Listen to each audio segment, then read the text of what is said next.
Bismillahirrahmanirrahim, students. Today I have short note on computer for you. So we will start the write the short note on computer. So let's start. The computer is one of the greatest invention of modern science. It is an electronic device. Computer is a data processing device. It stores a lot of amount of data in it. It is very helpful device. With the help of computer, work can be done easily and quickly within a very short time.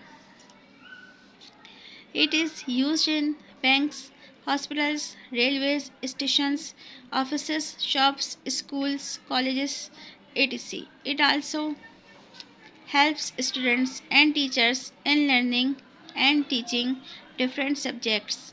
We can learn many new things through internet. We should not overuse computer.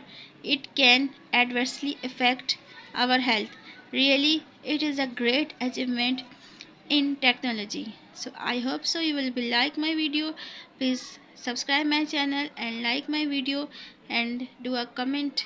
Thanks for watching. Subscribe now and press the bell icon. Never miss an update.